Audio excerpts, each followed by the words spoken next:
All right, ladies and gentlemen, welcome back to the final event of the 2024 International Mandela Effect Conference. This has been an amazing conference. I keep saying it only because it's true. We've had a wonderful day today. We've got some guest speakers for our panel this evening, the final panel of the International Mandela Effect 24 Conference. Of course, we've got Miss Liz Larson. And I didn't call her Linda that time. Bill McKenna. I'll do it like this to go behind. Candace Goldman. Shane Robinson, unbiased and on the fence. All right, folks, so we are going to come up to the podium for questions. That way we can stay in the camera range. Who has a question to start us off with? Anybody? All right, let's go. You ain't getting out the hot seat that easy. You know better. I won't let you do that. So I got a question. What are some of the major tools that you guys have used? Some of the keys. That's been a conference theme this year. What are some of the keys you've used to shift realities in your favor? That's a great question. We can start at the other end. All right, but we'll start like this. Real nice. Make me go first. Sneaky. I need some ideas. Absolutely sneaky. You're never going to get.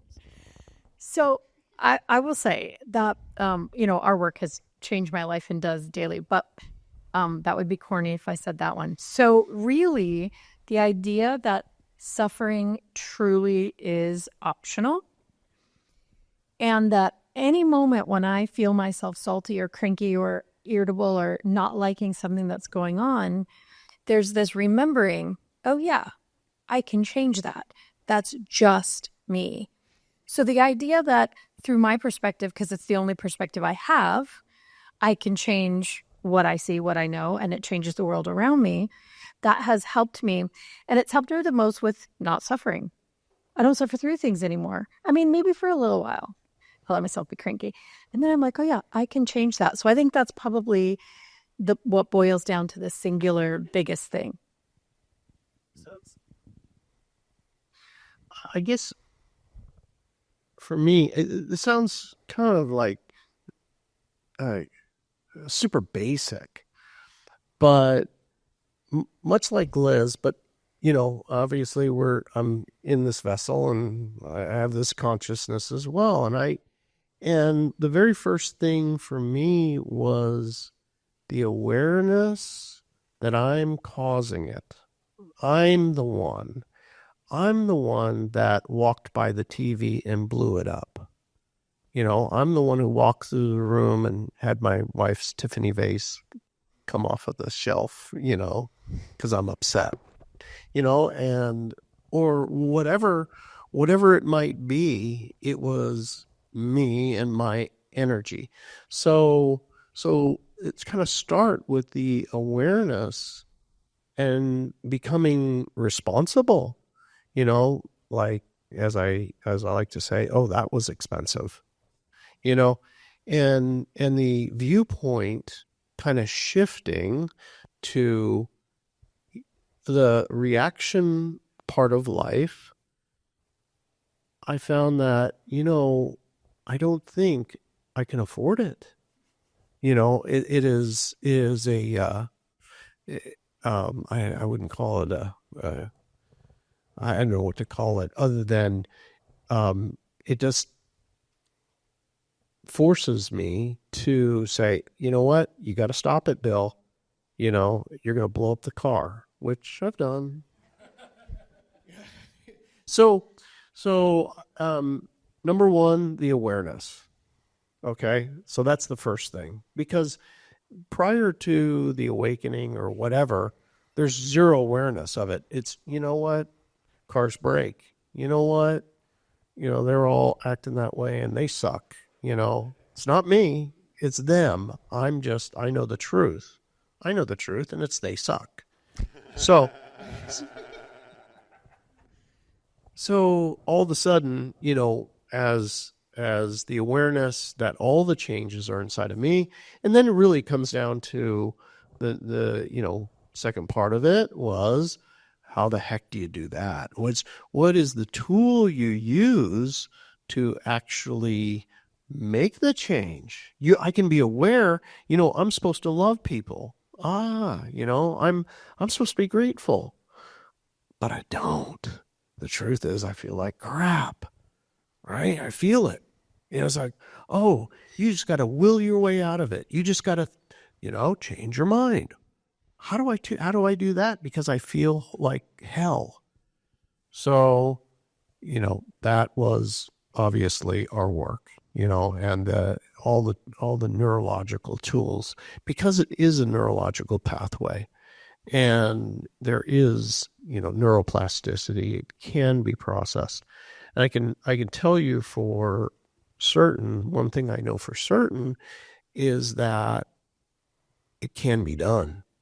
Not only have we impacted ourselves and that sort of thing, but, the practitioners, across the world that are out there doing it for themselves and helping other people to create it for other people as well. How about you, Candace? What are some keys that you use to try to shift reality for the best?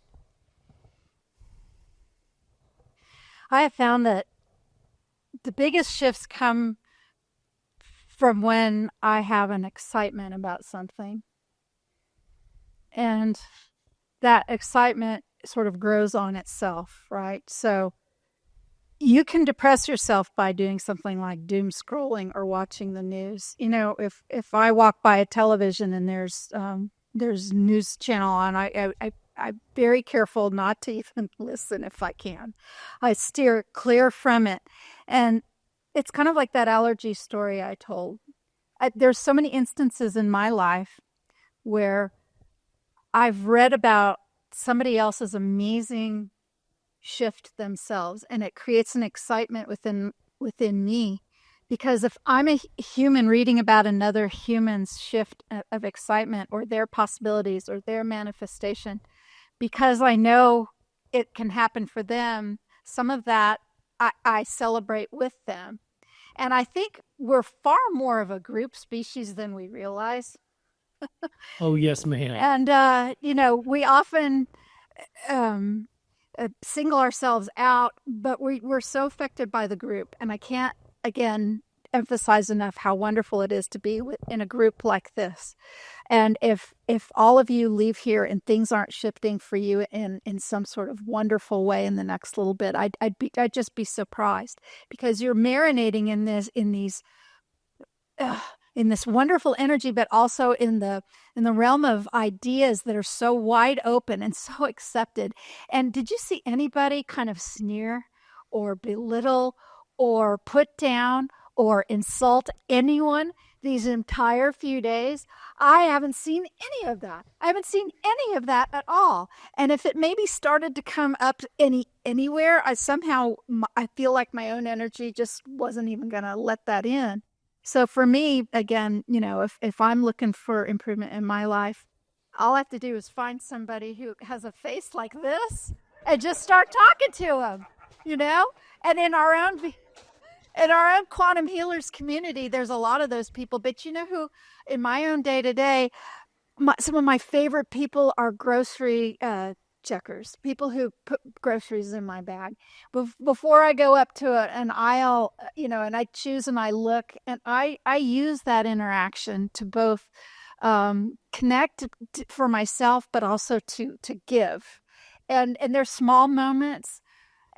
If a lady looks like, let me tell you, if a lady looks like she's lonely or doesn't have a friend or what, I'll come up to her and I'll say, I just want to tell you how lovely that blouse looks like on you. I will look at them and think, what's the best thing I could say to them in passing? And when they smile, it just means everything. Here's a big one. I'm sorry, I'm on a roll. Keep going. I love it. I think everybody's enjoying this. This is huge. I've been doing this one a lot lately. If I feel like my bank account, like, oh my Lord, look at that. Look how fast it's going down. Look how fast it's going down. You know what? Tell us the secret to that one. I do this all the time. I figure out somebody else needs money and I make sure to give them some. When I feel the most like my wallet is light, that's when I dig in it the most and I look around. Plant some seeds. It's exactly what I do. It never fails. It never fails. Pretty soon, something's going to come around, and it's just good for us all. And yeah, It even says in the Bible, the more you give, the more you get. there you go. May I? Absolutely, sir. I just want to validate. I just want to validate what she said scientifically about this group. So Leah, our fantastic there, that part Twinkles over there. She's been taking the biowells, right? And all y'all's got, your energy checked. And I was doing it yesterday. Liz was doing it yesterday. Because we've done this, a lot, we get to see a broad spectrum of people. Now, people, their energy down in the 30 joules, 40 joules, super common. A joule is a calorie of electricity. And in this group, I was like, what's going on? I haven't talked to Liz or Leah about it, but I'm watching these things and I'm like, bam, bam, bam, 53, 58, 60. You guys are all up, so across the board. And I was like, wow, this is a really interesting group that everybody's energy is up. It's amazing. That is not common. You'll find, anyway, not common. Okay, that's the first thing. And the second comment was just a little piece of information. And it was around the news. And everybody here, I think, not so much maybe with the news. But there's something really interesting. How many people watch the Y-Files? Y-Files on YouTubes? You got the YouTubes? The hecklefish. Hecklefish. God, it's just worth it for Hecklefish alone. What is? Yeah, it's just a channel. It's called Y-Files. Y-Files. That's a little goldfish there that's heckling them.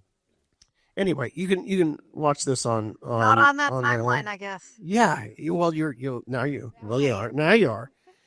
So one of the things, and I had heard about this long ago, but this is kind of a public place that you can go and learn about this. Everybody remember the Iraq War when all of the troops were like surrendering their arms? These are battle-hardened troops, and then all of a sudden, we come in and they're like surrendering in droves, like millions, hundreds of thousands. We can't process them all. Well, this doesn't even sound right? They're just giving up. Turns out there was I believe it was Kabul, there was a FM transceiver, and it was broadcasting a signal. Well, something that we've known for a long time is that every single emotion you have has a different frequency, right? There's fear, we can feel it. Joy, we feel it. Love, all these different things. Now the thing is you can actually figure out, this is 8.369 hertz. And you can tune in, and if we broadcast it, you're going to start feeling it. They were broadcasting fear. They were broadcasting despair and hopelessness. And by the hundreds of thousands, not a shot fired. Just here you go.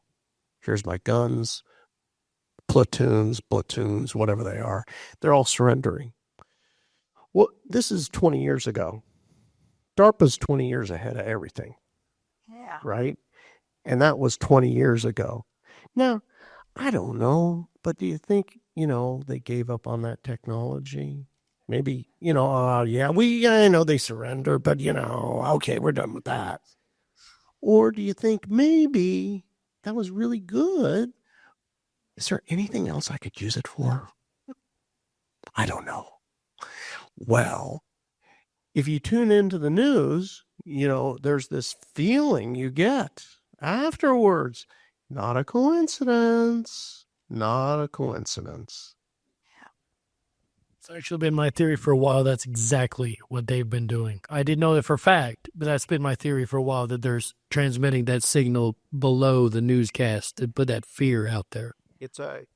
And you can watch. There's a company you can look up, and it's public. Yeah. I was going to move on, though. Shane hasn't had a chance to answer the question yet.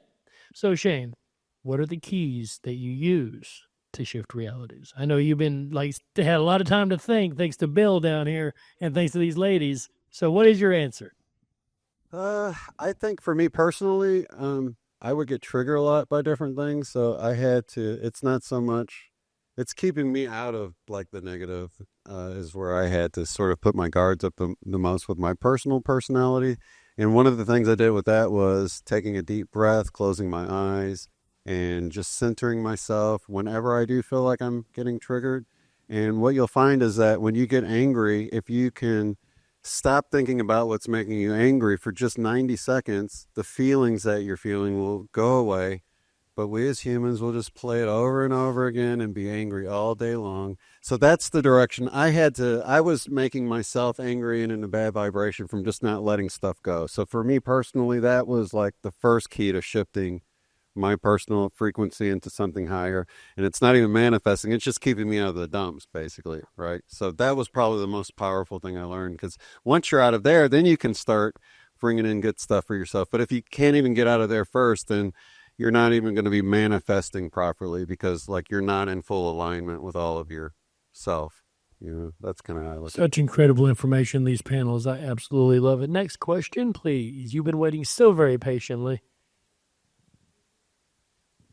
Yes, my question, it's going to start with the wonderful video that Shane did with Candace about before coming to this event, and some of the interesting, I want to zero in on one particular factor, which is that you've been noticing, apparently, in the sessions, people don't need to be like knocked out completely. They're still getting phenomenal results, and more people are able to stay pretty lucid, pretty awake. And that's unusual. And this is going to be a question for Bill and Liz, too, because what's interesting to me is all of us practitioners working with people. What are the keys to moving from, where people blunder into the Mandela effect? And it's kind of like an unconscious thing. And then the Mandela effect I think it is part of the key to recognizing. It's like a doorway. And then I think as we go through that doorway, and we level up through those Hawkins levels or what have you, we start noticing the Mandela effect takes on a different meaning, such as what Shane said. Doesn't matter what they do, we're just going to flip it. It's always going to be positive. So I'd like to hear, like, you're starting with Shane, maybe you could review or summarize what you guys talked about so people that didn't watch can catch up.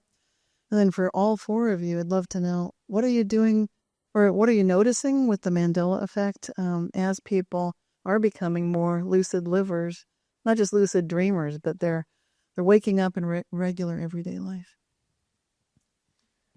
So I'll start it out. We were talking on the show about somnambulists, which are people who are basically, they can go into a trance and they won't remember much of the session. Well, a lot of people that come to get a session, because of things they've heard, believe that everyone goes into this trance state, the somnambulistic state, and they don't remember anything, and they won't get in the way, and they won't cause any filters. But the truth of the matter is, that's a very rare person, for me anyway. But everyone can get something out of it. You're just not clicked out all the way, and you do remember the session. You're not gone. You'll know what you're saying. You're very much right there, aware of what's happening. So that's kind of what we were focused on, and the fact that it seems like, for me anyway, a lot of my clients that are really right there. They're there all the time. Usually, anyway, they've learned to be there, and this is just a clearer signal. They've already worked on themselves, and they're already just needing those confirmations of the clarity that can come through a session to just let them know they are on the right track, and the things they were getting wasn't just made up in their mind. You know what I mean? So it's sort of that thing, but I'll go from there. The somnambulistic thing. So I guess I'm thinking in terms of this way. If you take Dolores's work and think of her as a pioneer doing this, I mean, she really started in the late 60s, early 70s. And I actually think there were more percentage of her clients back then that were somnambulistic. Somnambulistic means, basically sleep, right? Many of them would not even remember afterwards much of the session at all. And I think there was more percentage back then, and I think it's becoming less and less. Why? Because I think, again, collectively, humanity is understanding we don't have to be at that level. So for many, many humans back then, the only way their entire consciousness was going to allow information to come through at all is if their conscious mind was completely separate from this other place of them that was delivering the information, because it was so freaking far away from their lives. That's the only way they could mentally or spiritually handle it. If you think about what was available to us as humans, I mean, even for me, I was having spontaneous out-of-body experiences in the 1980s. The only thing for me to get my hands on, and I was so lucky to be able to, was the Robert Monroe books about journeys out of the body in the mid-1980s. They literally saved my life. Look at where we are now with the information and the ability to talk to each other about this stuff. It is for Dolores Cannon, she found one book, the Bridie Murphy book, which she was working. She was like, what even is it that I'm doing? Because it was so rare, so new, so weird, so not talked about unless you really look at it in the religious perspective. So I think that for a long time we had to, as let's just call it regular human beings, we had to be more disconnected in that state to allow ourselves to mentally access those information fields. We throw around these terms all the time now, multidimensional, etc. Right. We can more easily do this, right? We can talk about this, and it's becoming instantaneous. It's becoming faster and faster because we're accepting it. Again, there's that group species thing, the 100th monkey effect, if you will, of accepting these sorts of things rather than them being rare and an anomaly. I mean, if we all, I'm going to look at my doctor again, if we all decided, and it's been proven, I think, if you cut off a digit and you're in a tribe somewhere that believes if you put salt water over it, at least children can grow back, parts of fingers. But here in the Western Front, we sew that up and we take away that possibility, and mentally we say that's not possible. But I think we all think it's more possible. We believe it's more possible, so it simply is more possible, and we don't have to go that disconnected from ourselves anymore. It's not that it's wrong or bad, and sometimes you can get fantastic information if you do, but it's not a requirement anymore at all. I think we've matured. I think that's what ascension is. I think we're doing it. Yeah. Does that help? All right. I'll make this one short. With our work, we're seeing the evidence of the acceleration.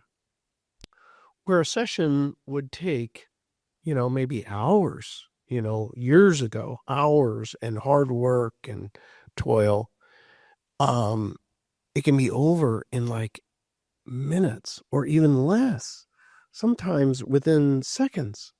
And it's like, you almost like, wait, hold on. I want to test and make sure that we got the result fully. We have certain tests we can do for that. But there's two facets. Number one is that the work is like evolving by week by week. Week by week, there is all of a sudden, oh my God, I can't believe it. There was an impossible problem that nobody in the world can solve, and now we can. It's like, wow. Okay, but that's week after week, that's happened. And the time frame for a session or to get a person to a certain place has shrunk. So that's I would say it's both at the same time.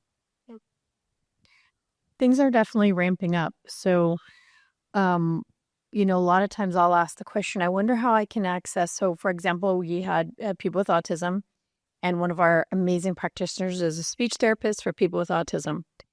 And so when our practitioner has a specialty and our modality has to be modified, one of us will go out and make those modifications, but we have to kind of do it hands-on so we see the people. So these are people with severe autism or brain injuries in their early 20s up to about 30 years old. And what we discovered there changed the face of what's possible with people with autism. But it was this question: how can I access their nervous system if I can't get them to move their eyes? Really? That? Okay. Was that fast? The download came and allowed us now to, the person right in front of me, access their nervous system through their non-focused vision, be able to help 10 other people just to prove out the hypothesis. And then that turned into so rapidly the ability to reconnect the brain in a completely different way. So, I mean, it's like lightning fast. And if we blink, we miss it. So, and then the Mandela effect in clients, we'll have them working on a thing, and how we do it, we have them go right into the feeling. They feel it, that the people get to be as big as jerks. The problem gets to be as big as it is. And then a lot of times during the session, a phone call or an email will come and that solution's been solved in the middle of it. And hundreds of those again and again and again. You can almost guarantee it. It's happening that rapidly. Yeah, it's pretty cool. Yay. I got to say, that is absolutely fascinating. I'm sure to this group it's par for the course, but that is absolutely fascinating, though, that is happening so frequently and, yeah, so fast. So I'm going to set you two aside for just a moment because I've already asked this question in the first panel to you two. What was the Mandela effect that grabbed you by the horns and said, oh, God, something's wrong here? Let me think. Of course, I already knew the answer, but that was good. So the thinker, how about you, Miss Goldman? Oh my gosh. Well, it just gave my presentation, but there's another one that sticks with me. Also in the high school time, our high school football team was really good, and for 3 of the 4 years I was in upper level school, they were state championships. So what they would play at the auditoriums were "We Are the Champions," right? And so that they would play this "We Are the Champions," and so the very last line of that song in my timeline was of the world. And I remember the entire stadium screaming, I mean, to where, like, the bleachers are shaking. And I remember thinking, well, I was there with my friends. I didn't care about football that much, but I was there with my friends and they're screaming, they're the champions of the world. And even then in my head, I'm like, well, of the state, but the world, is it really real here?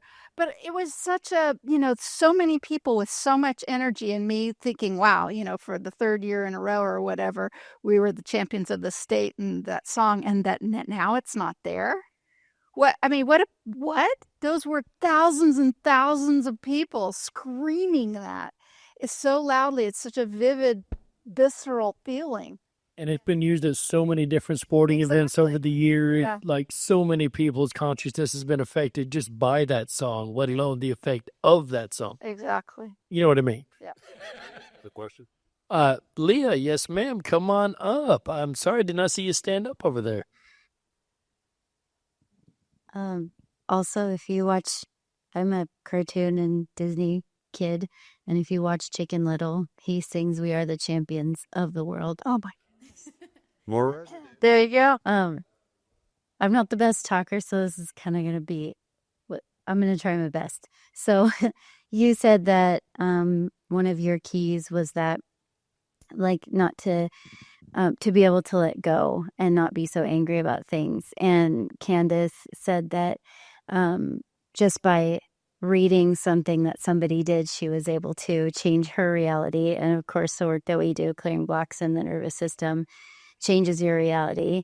So in a room full of healers and empaths and psychics and all of that stuff, a lot of times we're like reaching outside of ourselves for answers and asking somebody else for help. And we're really like kind of trying to be away from our bodies. So would you say that really, since we're so able to change our realities, is our third dimensional body that we've been given, is it actually important and useful to use our bodies to actually make changes instead of trying to be so out of our bodies? Does that make sense? Yeah. Yeah. I think she was directing it starting at you, Shane, because she did bring up something you brought you. Yeah, I think the body is 100% important, but I also believe this is a game, and it's an illusion to a certain extent. So there's that balance there. From within the game, it's super important. It's our transportation within the game. We want to take care of it, and as you see today, there's all sorts of cool things we can do with it that we're not even aware of. And I like that modality that was presented by Bill and Liz, because it does send you within to get answers, rather than going to someone external, like the VQH work we do. I love that people are directed within, especially now when you got AI making all this fake stuff and all this fake news and all these photoshopped images and everything. We really need to go within and trust the information that we feel intuitively in our heart is the right information, because we just never know. Like, I got a feeling with those AI inserts. Like, I got a weird feeling with like the mud floods. It felt like AI to me. It felt like when you look at one of those AI images and it looks real beautiful, but it's like Something's just off about it.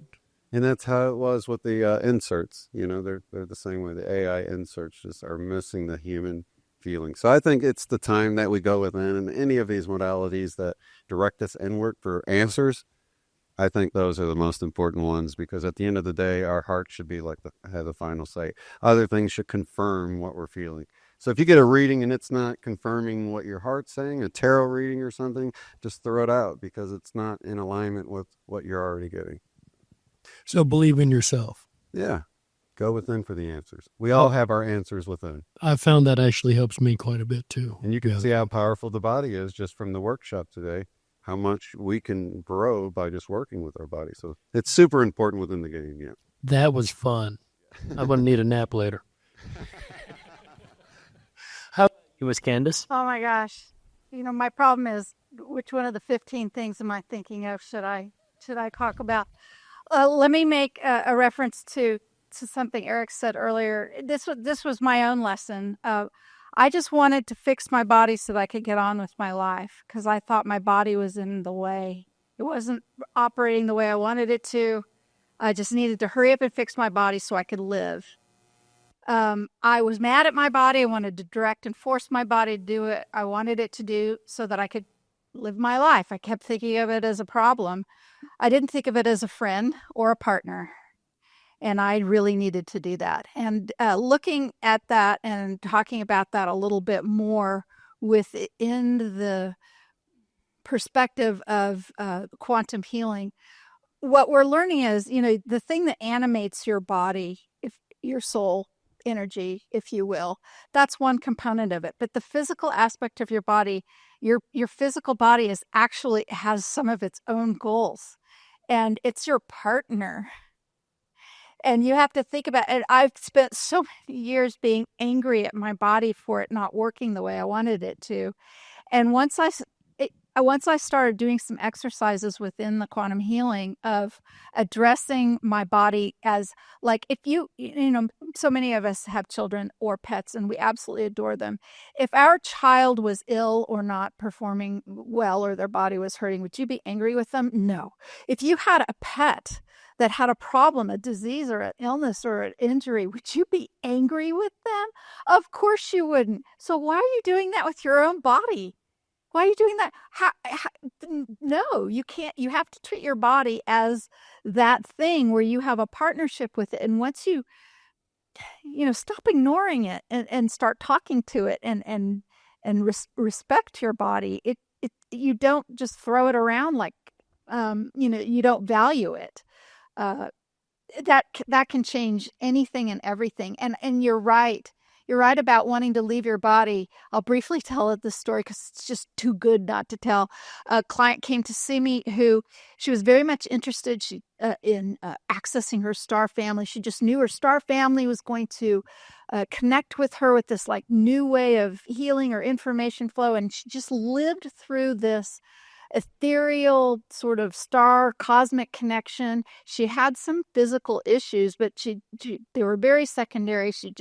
She came for a session to really clarify this star connection she had. She had the session. She was sure she was going to lay down and then instantly be in a magical world where she connected with her cosmic family, if you will.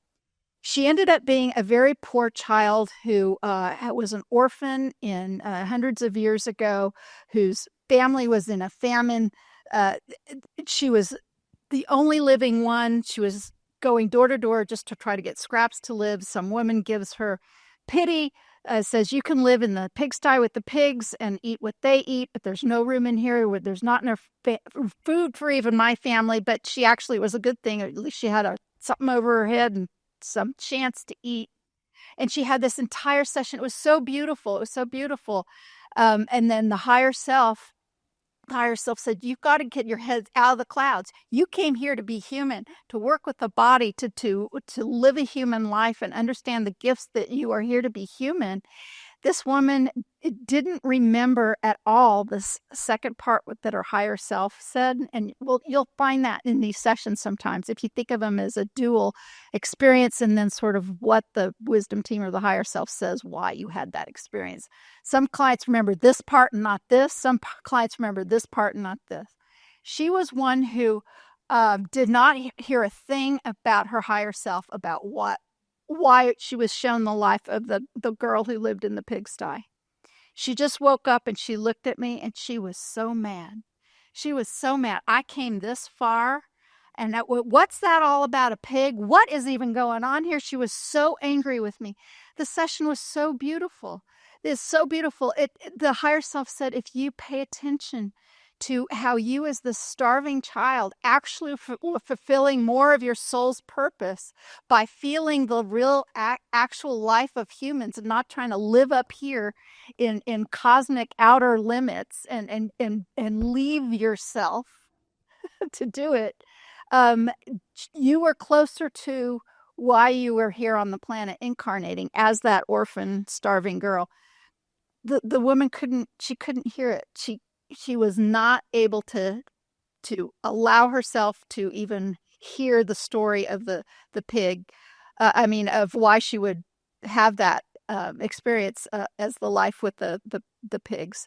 And it was fascinating. I learned so much from that. She left angry. I haven't had many angry clients, but she left very angry. But I learned a valuable lesson about, it's a gift to be here and be human and to be in these physical things, no matter how they're operating, no matter what's currently wrong with them, and to learn to work with all of the beautiful parts of it, including the nervous system, is, wow, we are so lucky. Like you, I'm like, that's actually a full day. We could probably, it's a whole conference. It's a whole conference, but, so it's kind of hard to get it out. But the first thing is that, one of the realizations, if for 1 second you can imagine being infinite, all things, without beginning, without ending. You're all lifetimes of all things, without beginning and without ending, all happening now. It's beyond our ability to comprehend with our being here in our physical bodies. But for a second, imagine it's all happening now. There's absolutely no separation from you, from all lifetimes of everything, all happening simultaneously. All of a sudden, an opportunity comes along. Psst, hey, you got to take a little vacation here from this, and you get to individuate. You're going to have one body, and you're going to become separate from all of it for a limited period of what we call time. It's a whole different concept for you, you know. Ooh, time and individuated. You're going to have a name. You're going to eat stuff and taste it yourself. You're not going to know what other people are thinking. None of it. It's you. You're going to be totally individual. And it's going to start and it's going to end. And you're going to get to have your own experiences. It's like, I get to go on a vacation? Yeah, sure. Sounds like a great idea. So here we are. We incarnate. And this is a vacation from the infinite. Yeah. So as we're here with this physical body, there's a tremendous gift. And that is my separate experience. And the body affords me that. It also has other gifts. And the other gift is, which I didn't call it a gift before because I didn't even know it was a gift. But that particular ailment, that particular problem, that particular sensation, that particular whatever was telling me something. You know, in Cogno, we have a saying, your body will express for you the emotion you cannot process. Your body will express for you the emotion you can't process. I remember an example of this. Years ago, I could not pull up my pants anymore. I had to get stretchy pants, stretchy shorts. Yeah, I know. I couldn't, I mean, my hands, my forearm hurt and my hands, I was like, okay, something neurological is going on. This is before Cogno. Something neurological is going on. You know, I don't want to tell anybody about it, you know. But you know, they physically, both hands hurt so badly. And I had this one master, this one word I can really use. And I said, hey, listen, can you do a healing on these hands for me? Because it's not going well, you know. And touched my hand. I said, oh, you're afraid of getting fired? And I was like, yes, I think they're gonna fire me. And it's just, oh, you're holding on. You're holding on for dear life, aren't you? Yes, I am. And she said, just do your best job. Just try to provide value at work like hell. And I was like, okay, all right, I'll do that. And I just 100% focused in, and even with a few minutes of like, I'm going to do this. I'm going to go to work. You know, I'm going to leave now and just go to work and start working, you know, and try to provide value. And the pain just went right away. So it was as if I was holding on to monkey bars, you know, don't fire me. Well, anyway, that is the gift of our body and of our separation and of listening to our own body. It has messages for us if we'll just listen. And obviously there's just directly listening, and then there's many, many books which, you know, can help you along the way of you know, like an encyclopedia of, you know, this may be that type thing. Louise Hay did one, and there's many more. So this reminds me of something that I heard Abraham Hicks say, you know, like a million years ago. And she said, if you could only see the people lined up waiting to get on this ride, you know, you think people wait 3 hours at Disneyland. People are lined up on the other side waiting to get in these bodies, waiting to have the experience. Another thing she used to say was, you're at the leading edge of creation. I never understood that until our work. But I understand now that every cell that we have is also having an experience. Yep. And within each of those cells, is the whole universe. Each of them looks like a universe inside. Have you ever seen the drawing of an inside of an atom? Sort of looks a lot like our solar system, our galaxy, right? So through those cells, you could actually access the whole universe. And each of those cells is sending and receiving information. It's a big, huge, transceiver. And also, the physical body is the very first manifestation that you created on the planet. You might even consider that you made an agreement. Like, why do I look like this? Why am I this tall? Why did I come to that family? Why am I this heritage? How did I show up on this part of the planet, right? It's your first manifestation. And exactly like Candace said, it's your partner. It's the thing that you are co-creating with every minute of every day on the planet. So a lot of our spirituality practices have been getting out of the body to try to find information, wandering around, in the astral plane. But I think what we're starting to know now, what's coming available on the planet more and more and more, is that it's really through the body, which is a 3D vessel at the moment, we can change the 3D planet. It's through the body that we have the most tools. So if it's a game, you have all the extra cool stuff, but inside the body, not outside. So for us in our work, we're constantly focusing on if we can change the way the body is sending and receiving information, we can change everything. And even if it is a simulation, through that, you get the coolest upgrades. You get all the cool, like, clothes and armors and weapons and tools through the physical body. So for that reason, that's really our focus. I want the cool armors and weapons and tools and stuff. Come on up, Eric. I'm not really sure this question has an answer, and it's has a bunch to it. And thanks to Candace with the double diamonds, I'm going to present this question, and it relates, but we won't go into that.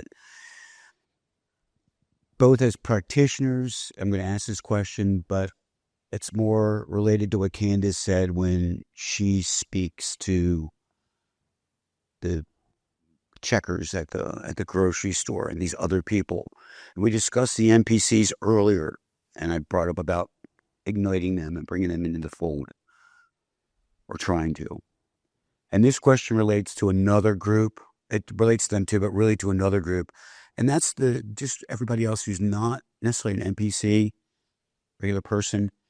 And you could either, it can happen in a therapy or a modality, but I'm talking about on the street when you talk to the checker, or you just walk by somebody or somebody maybe you'll say something, maybe it's your energy, maybe it's a seed you drop, but these folks will start to wake up. And when they start to wake up, do we have a responsibility to that? How do you guys handle that?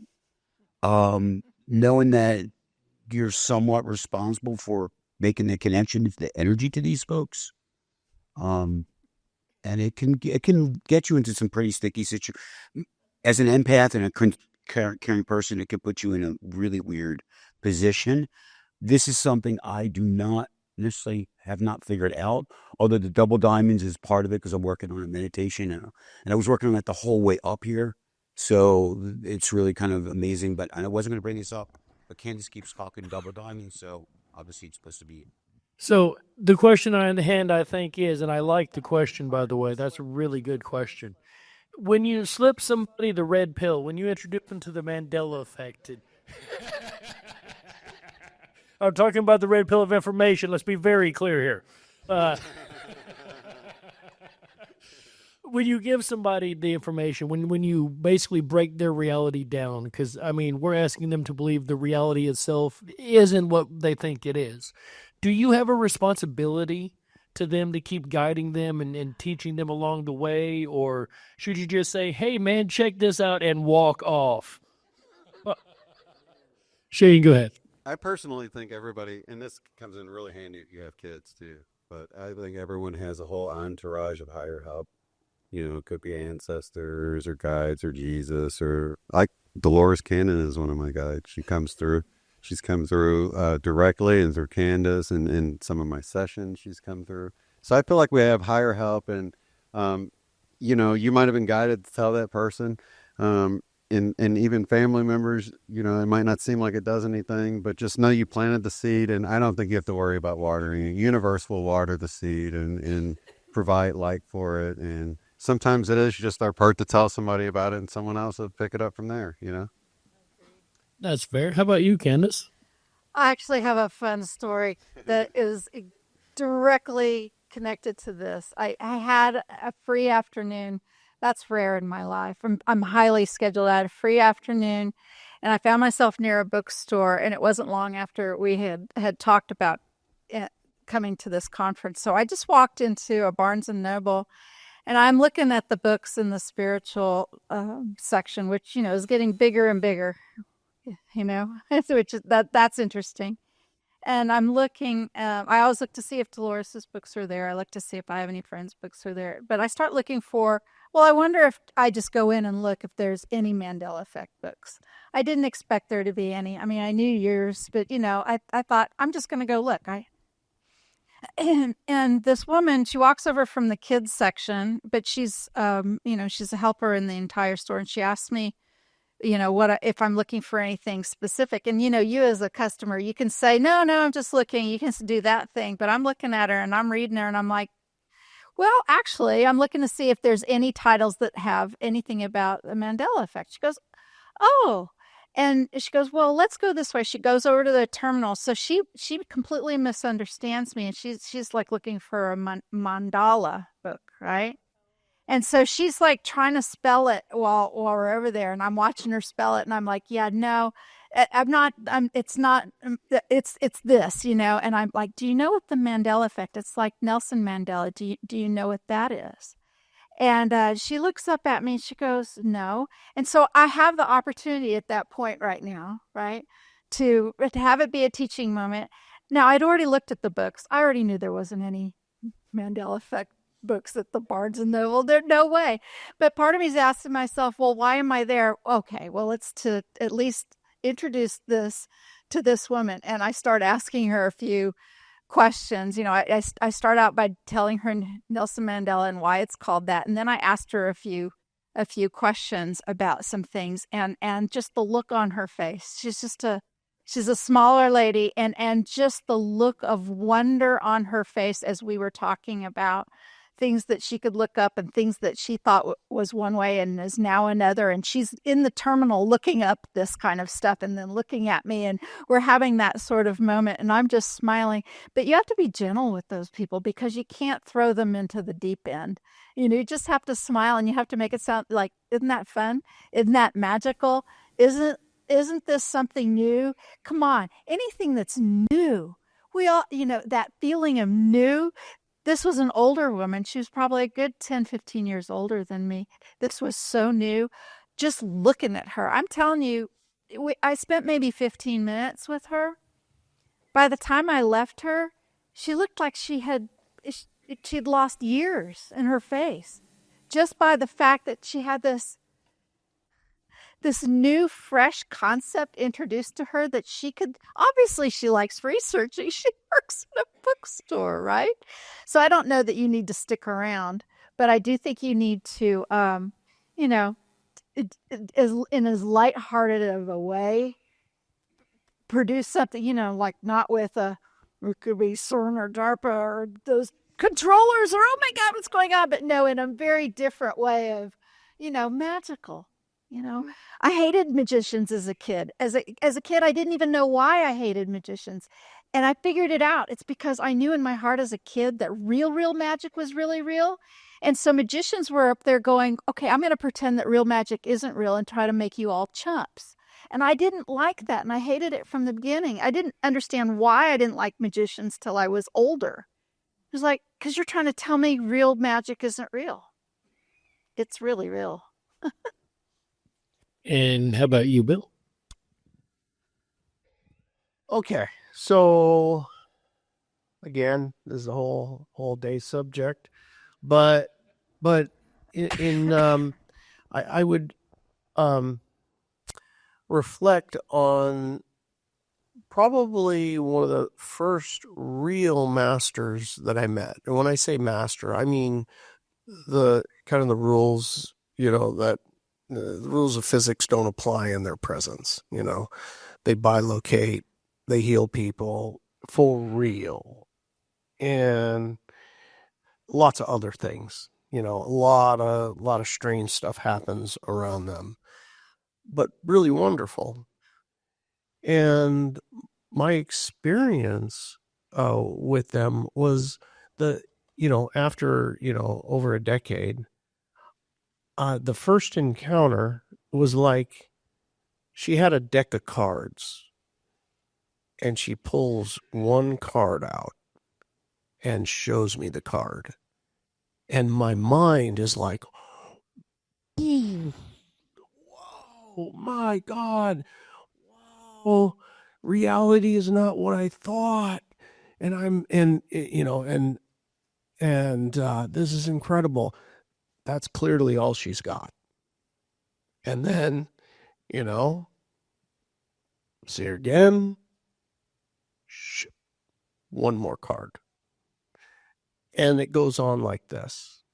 That deck of cards is never ending. Point is that if I look at myself kind of like a sponge, my sponge fold up. That's it. That's all I can take. So now when I run into the checker or this one or that one, I just take it, tear a page out of the book, right? Oh, I'm just going to give you one card here, see how far we get. You're going to see the sponge is full.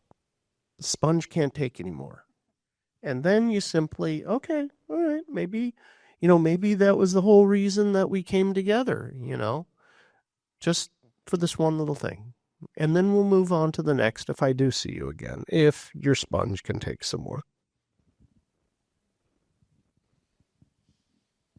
I would have to say that this is an answer that I would give more definitely than anything else. But my answer would be that you cannot be responsible for someone else's growth or learning, really, in terms of like this kind of spirituality and awakening, even your kids.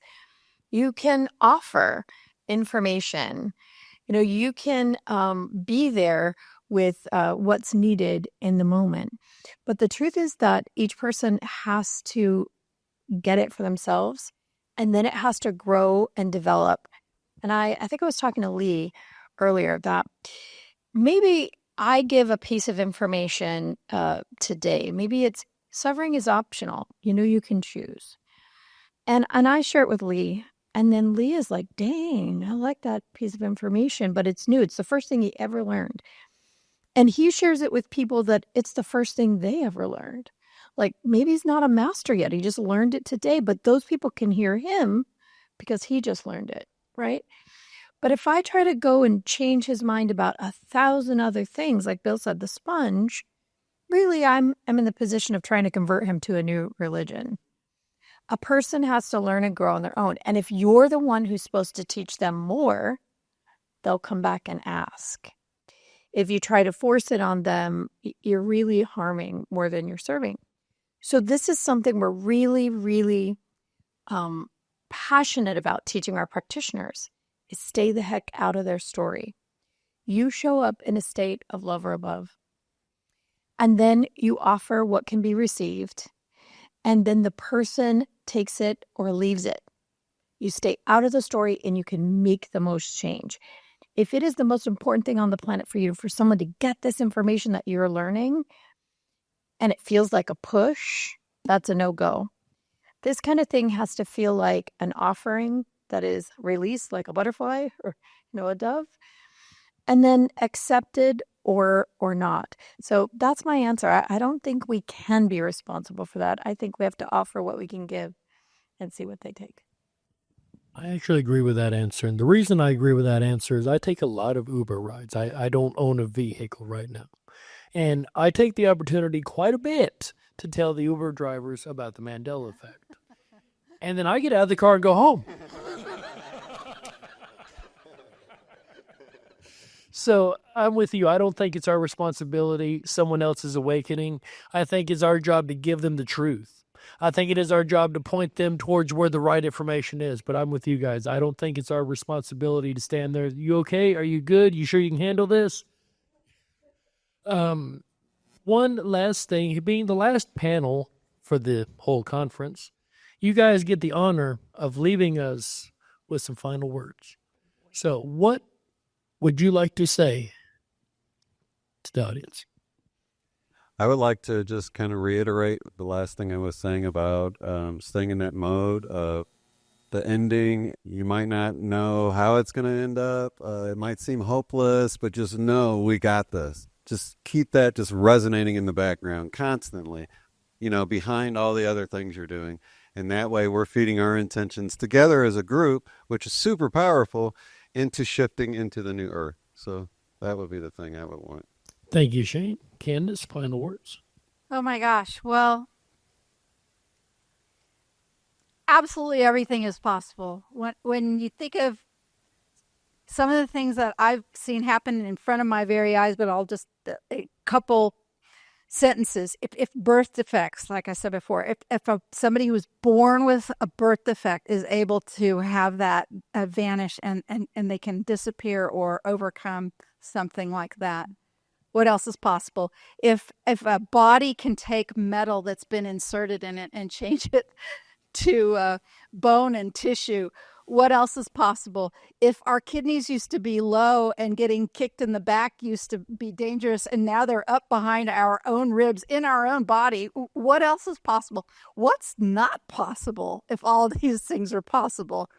Absolutely everything's possible. I think is if you can think about it, and especially if you could think about it with excitement and as a benefit and as something wondrous that is shared with all of humanity, what's not possible? Take that, wherever your imagination can go. I love that. Bill? So notice, where are you in your body? Where are you in your body? Am I up here? Am I here?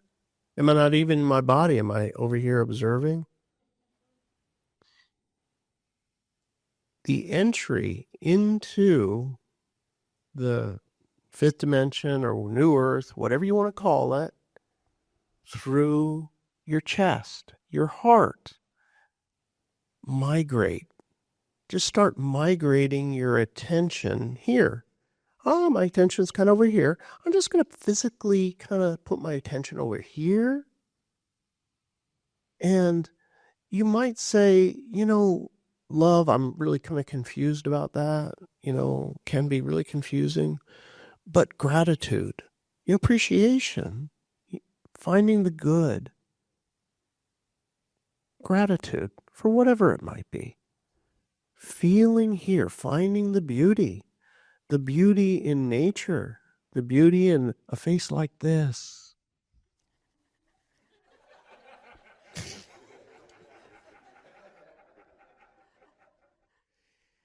Always something kind of off and inappropriate over here. I know she has to put up with it all the time. It gets worse. It only gets worse. Find it. Find the humor. Find the good feeling. And migrate here. And with that is your opening into creating the new life. And the malleability, the further malleability, ease of malleability as you walk into the next phase. I will say this, that if each of you had any idea how truly, truly powerful you are, you would know how desperately needed you are on the planet, and that whatever gifts you possess, and all of them are exactly perfect for the people in your life, the people who can hear you, the people you can reach, and to do whatever it takes for yourselves to be in a position where you're ready and able to help when you're asked. Because there's going to be a moment, and it's going to be soon in each of your lives, when someone comes to you asking for help and you have the exact answer. So be ready to give it. Do whatever you can to become the healers that you are intended to be during this time. Everyone who's ready and who's able is being awakened. And some of us still remain a little timid. Become the superhero that you really, really are, and become the change that this planet needs. You're the ones that can bring us into that fifth dimension and new earth. So I just want you to join us and do that as much as you possibly can. Perfect. Thank you so much. Ladies and gentlemen, your IMEC24 final panel. Keep on going, ladies and gentlemen. Liz Larson, Bill McKenna, Candace Goldman, Shane Robinson. God, I love you. Thank you guys so very much.